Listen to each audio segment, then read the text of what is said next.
Part 2 में स्वागत है आपका। चलिए तो वीडियो को स्टार्ट करते हैं। शुरू अल्लाह के नाम से जो सब पर मेहरबान है, बहुत मेहरबान है।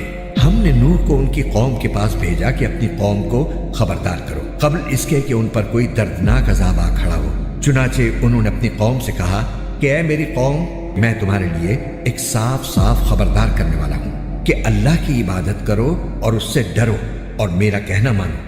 अल्लाह तुम्हारे गुनाहों की मगफिरत फरमाएगा और तुम्हें एक मुकर्रर वक्त तक बाकी रखेगा। बेशक जब अल्लाह का मुकर्रर किया हुआ वक्त आ जाता है तो फिर वो मुअख्खर नहीं होता। काश कि तुम समझते होते। फिर नूह ने अल्लाह ताला से कहा कि मेरे परवरदिगार, मैंने अपनी कौम को रात दिन हक की दावत दी है, लेकिन मेरी दावत का इसके सिवा कोई नतीजा नहीं हुआ कि वो और ज्यादा भागने लगे। और मैंने जब भी उन्हें दावत दी ताकि आप उनकी मगफिरत फरमाएं, तो उन्होंने अपनी उंगलियां अपने कानों में दे ली, अपने कपड़े अपने ऊपर लपेट लिए, अपनी बात पर अड़े रहे और तकब्बुर ही तकब्बुर का मुजाहरा करते रहे। फिर मैंने उन्हें पुकार पुकार कर दावत दी। फिर मैंने उनसे एलानिया भी बात की और चुपके भी समझाया। चुनाचे मैंने कहा कि अपने परवरदिगार से मगफिरत मांगो, यकीन जानो वो बहुत बख्शने वाला है। वो तुम पर आसमान से खूब बारिशें बरसाएगा, तुम्हारे माल और औलाद में तरक्की देगा और तुम्हारे लिए बाग पैदा करेगा और तुम्हारी खातिर नहरें मुहैया कर देगा। तुम्हें क्या हो गया है कि तुम अल्लाह की अजमत से बिल्कुल नहीं डरते, हालांकि उसने तुम्हें तख्लीक के मुख्तलिफ मरहलों से गुजार कर पैदा किया है। क्या तुमने ये नहीं देखा कि अल्लाह ने किस तरह 7 आसमान ऊपर तले पैदा फरमाए हैं और उनमें चांद को नूर बनाकर और सूरज को चिराग बनाकर पैदा किया है, और अल्लाह ने तुम्हें जमीन से बेहतरीन तरीके पर उगाया है।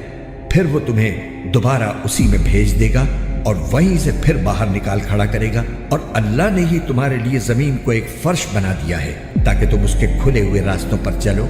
नूह ने कहा, ऐ मेरे परवरदिगार, हकीकत यह है कि इन लोगों ने मेरा कहना नहीं माना और उन सरदारों के पीछे चल पड़े जिनको उनके माल और औलाद ने नुकसान पहुंचाने के सिवा कुछ नहीं दिया, और उन्होंने बड़ी भारी मक्कारी से काम लिया है और अपने आदमियों से कहा है कि अपने माबूदों को हरगिज मत छोड़ना, न वद और सुआ को किसी सूरत में छोड़ना, और न यगूस, यऊक और नस्र को छोड़ना।